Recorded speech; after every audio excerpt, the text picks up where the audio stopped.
G'day ladies and gentlemen, welcome back to the YouTube channel. How are we all doing on this lovely, lovely evening, man? Sun's setting, it's looking pretty. The golden hour is gonna be upon us. It's cold, standard biking procedures. I was trying to go and do myself a test ride video today, but I got called into work, so it sort of ruined the plans there. So maybe I'll try and do it some other time this week, if it's not raining, but the rain seems to be having other plans. Also guys, thank you for showing support on the other videos I've been doing, the voiceover style ones. I figured it's about time to start adding some different content to the channel with the old should you buy sort of stuff, and it seems to be doing really well for what I'm expecting out of it. So I'm happy, man. I'm happy to see something new gaining some traction on the channel in that regard. I'm not going to sit and wait for you, my friend, if you're going to drive like that. But without further ado, ladies and gentlemen, g'day. My name is Nathan. I make videos on motorcycles, as you guys know so dearly, and I'm going to keep on doing it as long as you guys are enjoying them. But without further ado, let's get into today's topic. And today's topic, ladies and gents, is a bittersweet one for us biker boys and girls, and that is, how do you know when it's time to say sayonara to the current bike you're on and it's time for the ye old upgrade, you know? Because there's a few signs that you got to look out for before you sort of get to that point where you're like, you know what, it's time to say goodbye to it. Squeaky brake? I don't know what to do with this brake. I think it might go away with some time, but we'll see. I did sand them down, and it didn't seem to make too much of a difference. So I don't know what to do with these bloody things. All I know is they're going to keep on squeaking. But ladies and gents, you know, one thing that never gets old is your bike doesn't get boring, all right? It doesn't get less fun to ride. It doesn't get annoying. You might get over it, but riding will always be fun regardless of what bike you're riding. Now, you might find it getting a little bit stale if, say, you've bought a big heavy cruiser and you decided you wanted to buy a sports bike, and then you test rode a sports bike, or you got to borrow a sports bike for a day or two. Then you might go, ooh, I'm noticing a severe lack of enjoyment in the biking department because of that. But it's more so, you know, you look back at your bike, you look at it, you go, yep, I still love it, but there's just something lacking, all right? That's the sign that you sort of look out for. You're sort of just sitting there, you go, it's still good, but it's missing that little je ne sais quoi, as it were. You know what I mean? And I know with the Honda Rebel, I certainly feel that. And I know a very simple fix would do, just buy a Rebel 1100, because it looks exactly the same as this one. It's just better in every way. But I don't think I want a Rebel 1100. So sometimes you might find you want a bit more torque, a bit more power. Depending on what kind of riding you're doing, you might find yourself wanting a bit more lean, a bit more sportiness, a bit better handling, a bit better suspension. And there's only so many modifications you can do to your current bike before you sort of hit that wall and limitations to what it is. Now, obviously, if you buy yourself like a 600 or 1000 as your first bike, which, look, I wouldn't recommend it, but hey, it's your choice, depending on what country you're in. I know we can't do that here, so if you get yourself something decent, you can always change it. Like, if you get yourself an RS660 as your first bike, you can just change the ECU to the full power one, because I know the learner one is that easy to de-restrict. It's just the ECU changing. But in most cases, you're sort of limited here, so you get to your full license and you go, I can now ride other bikes. All right, the doors open up, my visor is fogged up completely, I can't see anything. But you're sort of just sitting there going, well, now that the gates are open and I'm no longer limited to what I can and cannot ride, I don't really know if I want to sit on these lower end learner bikes anymore, because I'm not forced to. So as when we start riding in Australia, you're forced to sit on these smaller, lower powered bikes, which is a good thing, all right? Don't get me wrong, I don't have any gripe with that. But then you get to the point where you're like, well, now I can ride other stuff. And if you test ride another bike, you go, ooh, now I know what I'm missing out on. If you feel like your bike is lacking in any way, shape or form, that's when you sort of have to go, all right, I think it's time to hang up the boots with this model and get yourself something different. For me, I've ridden a whole bunch of other bikes now.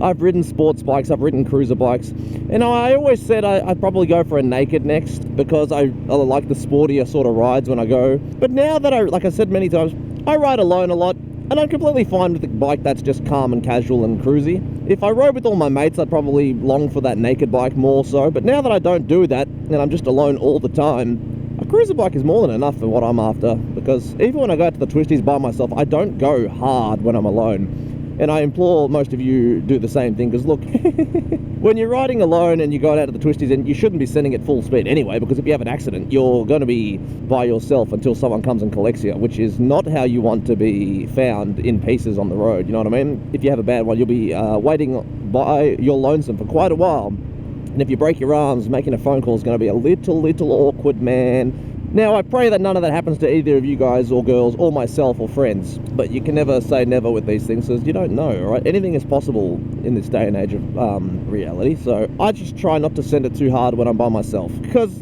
look, I know what's possible, and I don't really plan on finding out the hard way. So I take myself more cruisy.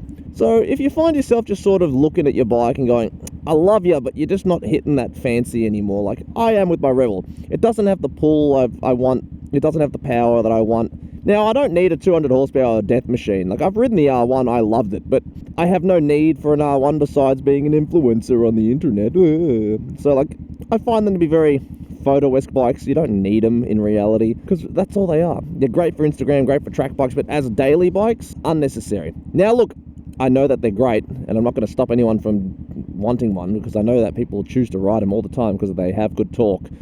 But I don't need one, alright? So there's no need for me to go for that power. I might get one day if YouTube really does well for me, but let's be honest, let's not be crazy now. I want my visor to be visible, so I'm going to open it. But dude, like, I like my sports bikes, but I don't think I'd buy one next purely because I like to go for longer rides by myself, and I don't really just need a sports bike for commuting. Naked bikes are great, that's why I said I love the FTR, and that's still on my list.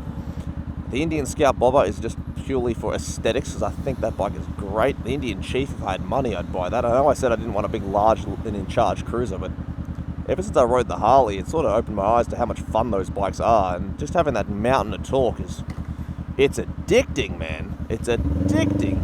Can I make this before the cars go? Yes, I can.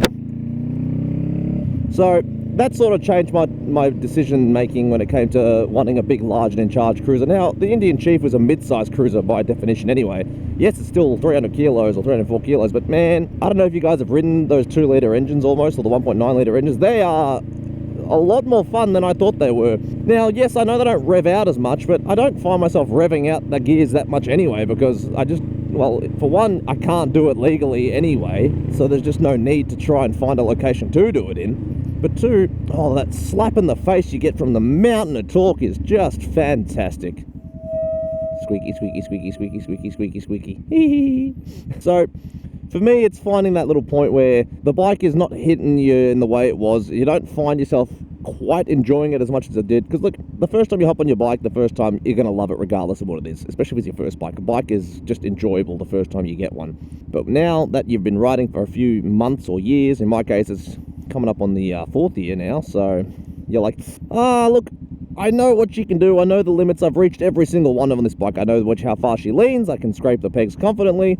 I know where the power is. I know where to change if I want maximum acceleration, but I've had enough. I want something else. Now look, the bikes I'm looking at in the cruiser aspect don't lean as far as the Rebel does, so that's something that will take me getting some used to, and until I test ride a few of them, I don't really know, so even in that regard, I'm not sold on them just yet. It's a thing I got to test ride now before I buy. I bought the Rebel without test riding it, and I was happy I did, but there's just no way I'm buying another bike without getting a test ride in first, because sometimes they're just not the same. Like, I rode an Indian Scout already. Sure, it was for a few minutes, but it didn't quite hit me the way I thought it would. In like, I liked it, but I need a better ride on it than what I did there, because I wasn't sold on it yet. So that's one thing I need to sort of work on in checking that next bike, because I would love to have an Indian Scout as a next bike, but if I'm not loving how it feels, why would I waste my money on it? And the Indian Chief just, oh, torque, baby, torque. Doesn't look as nice as the Scout Bobber does, but it still looks good. So, if you're just not finding that enjoyment, man, that spark, man,